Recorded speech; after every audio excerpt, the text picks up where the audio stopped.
Hello, my name is Benjamin Smith. I am representing Group 3. I have Estelle Canada. This brief will feature a cybersecurity expert witness testimonial in regards to legal challenges of cybersecurity in an international environment. My first question is what are the legal challenges associated with cyber incidents involving foreign countries, and how do the international laws affect e-discovery? So first of all, I'd like to address e-discovery. E-discovery is the legal practice of gathering data as evidence. Evidence must still be collected in accordance with Fourth Amendment, due process, any other applicable laws and procedures. It is treated just as physical evidence. So this includes data at rest, in transit, individual local machines or devices, servers, cloud storage, email, and even audit logs. The same issues arise with e-discovery when dealing with foreign governments. So we still need their cooperation. Locating evidence is a challenge, but tracking this evidence and maintaining chain of custody is a larger challenge, given the fact that it is not something physical you can hold in your hands, mark, package, and ship. It also can be destroyed more easily, and it can be corrupted, damaged, and especially when you're dealing with large amounts of data and records, it can be very difficult to maintain chain of custody and keeping it organized.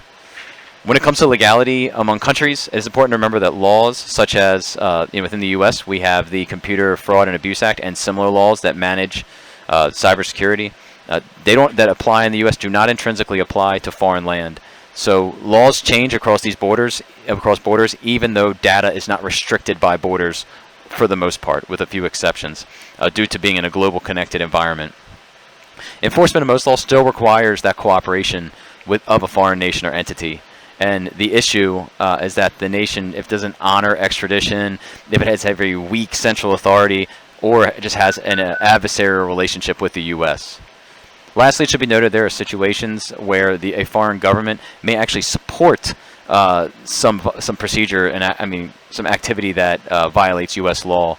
This may be indirect through funding and training, which gives some sense of deniability, such as has been accused with Russia and China and their advanced persistent threats, or it may be more direct and publicly stated, such as North Korea's hack on Sony.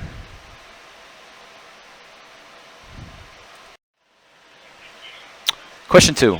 What are the legal challenges of accessing and retrieving electronic evidence stored on foreign soil? Assuming cloud storage was used, what procedures were followed to access and retrieve digital evidence stored in the cloud?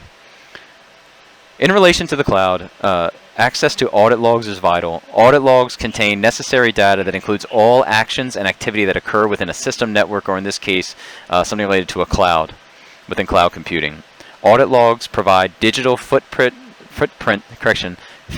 or footprints of which is connected to something that a user has done, what system or IP or maybe even MAC address that it occurred from, what the action was, and when the action occurred, as well as other things.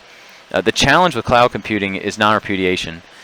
Cloud computing is shared through multiple users can have access to certain files at a certain time.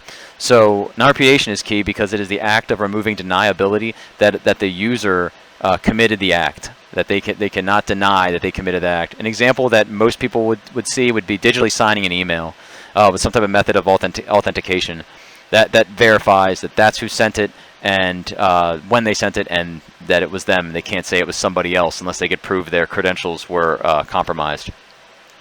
When it comes to audit logging, if the audit log was not enabled or that audit log is not available, it is difficult to pinpoint the source of the act, as multiple users typically have access to the cloud. The same kind of issues can arise with e-discovery when dealing with foreign governments, as with all types of evidence, data can be deleted more easily than physical evidence, and investigators might not even be able to view the audit logs till after the incident has occurred it would be very difficult to even tell the records were deleted if the audit logs in question had been removed or corrupted. Foreign governments can also create obstacles to slow, complicate, and outright refuse to cooperate with an external investigation.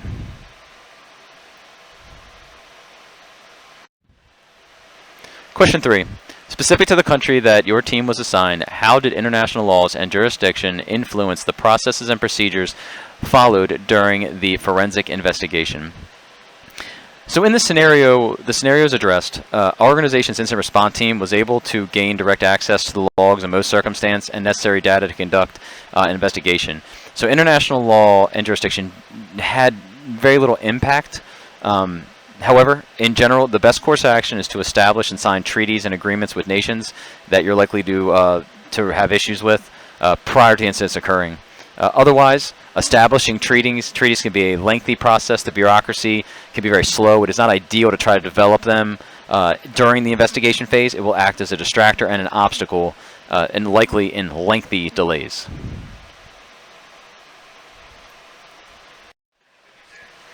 Question 4. What conflicts arose between ethics and international laws during the forensic investigations? How did these conflicts affect investigations, and how are conflicts mitigated or resolved? So this is with cybersecurity, ethical and legal differences can become complicated. Ethics are inherently subjective as they're influenced from social norms and societal differences. Behaviors considered unethical or illegal in one society may be acceptable, ethical, and legal in another. For example, content criticizing the government is seen as freedom of expression within the United States, whereas it is prohibited within China and not considered acceptable.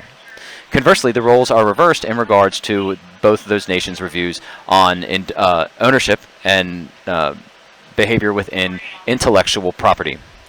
As stated previously, foreign cooperation is required to have an effective investigation.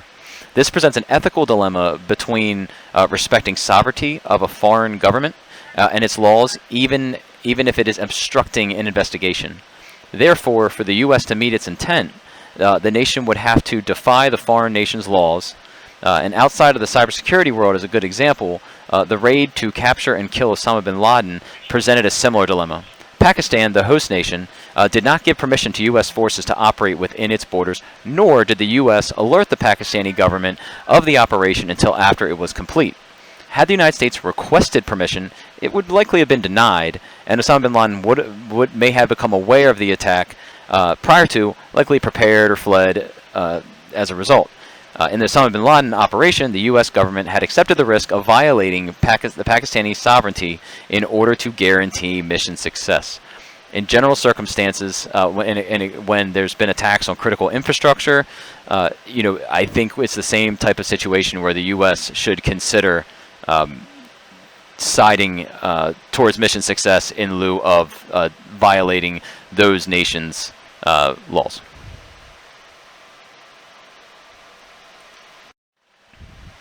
Question 5. What steps were taken to protect U.S. soil and citizens during an international investigation? Describe any risk to country, businesses, and citizens from your investigations. So in all of our scenarios, no additional steps were taken to protect domestic citizens as a result of our investigative efforts. However, just to be noted that while an investigation may be accomplished in response to an incident, there are risks in doing so. First off, there will likely be retaliation attacks from the accused or suspected organization or nation, particularly if there's an adversarial relationship between us. The most concerning attacks would be on critical infrastructure. The leading concern is really the electricity supply, as most of the modern world relies on that electricity for functionality. Additionally, the same concept applies to energy production, as it is needed to support infrastructure, as well as provides financial and military advantages. So as far as what can be done to mitigate the risk, first of all, we focus on a holistic approach to security hardening. That is such as conducting vulnerability assessments. We can then therefore discover vulnerabilities, assess the risk, and implement control measures to mitigate those risks, and conduct additional penetration testing as we take a similar approach as the software development lifecycle process to identify issues, correct them, and remain vigilant to continue to refine and improve on issues as they arise. As part of the Five Eyes Alliance, nations should band together in order to strengthen relationships, to share information, and take a proactive approach as much as possible within this growing cyber domain and cyber threat. So that has been my expert witness testimony. Thank you for your time, and I hope you have a great day.